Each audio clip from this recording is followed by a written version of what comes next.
پشتو کے علاوہ باقی زبانوں کے لیے بھی میں ایک دعوت فکر دیتا ہوں.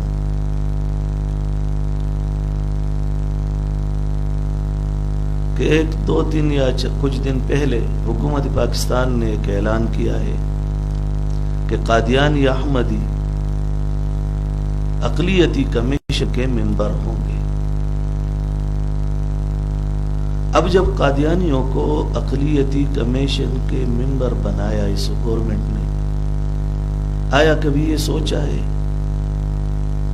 کہ قادیانی اپنے آپ کو قادیانی، مرزائی یا احمدی غیر مسلم تصور کرتے ہوں؟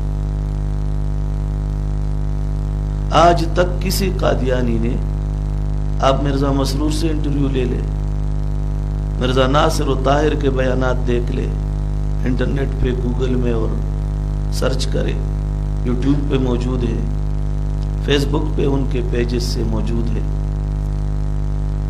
جس طرح ہمارے اکابر حضرت مولانا شاہین ختم نبوت، مفکر ختم نبوت، ایک مرد قلندر حضرت مولانا اللہ بسائے صاحب دامت برکاتہم نے جس انداز میں انٹرویو دیا ہے، یا ہمارے اور اکابر عبدالرزاق سکندر صاحب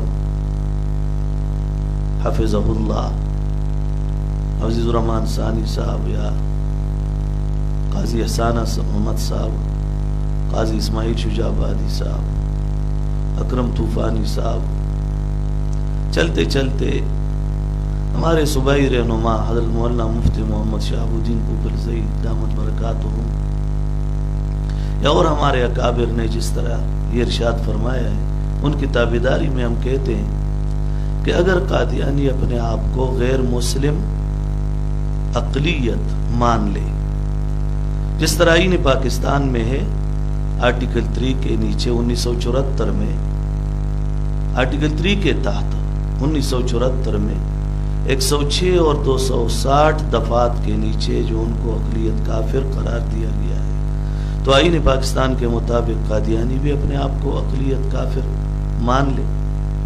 کوئی بھی پاکستان میں کوئی قادیانیوں کا بڑا ہو، اس کو میڈیا پہ لایا جائے، وہ کہہ دے کہ ہم احمدی کافر ہیں، ہم قادیانی کافر ہیں یا مرزائی کافر ہیں، کسی بھی صورت میں پاکستان کے آئین کی تصدیق کر لے، اس کے بعد بالکل اقلیتی کمیشن میں ان کو ممبر لیا جائے.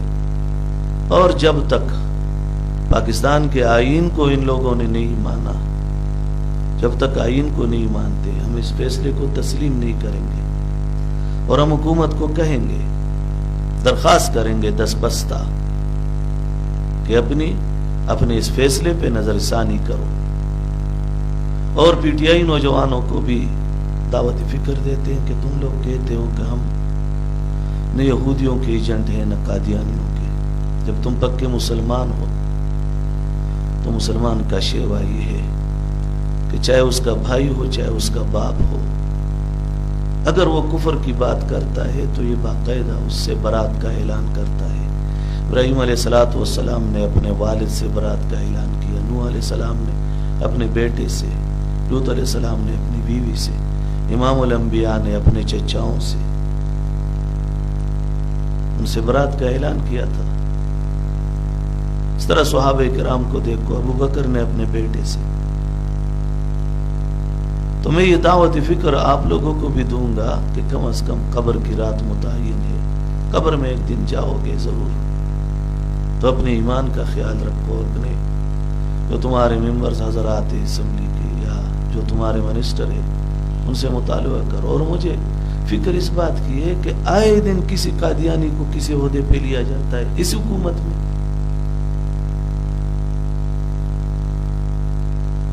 کبھی عاطف میاں کو چیف ایڈوائزر بنایا جاتا ہے، کبھی اقوام متحدہ میں پاکستان کی طرف سے جو جاتا ہے وہ قادیانی ہوتا ہے، کبھی وزارت خارجہ کا ترجمان قادیانی ہوتا ہے، کبھی داخلہ کا ترجمان قادیانی ہوتا ہے.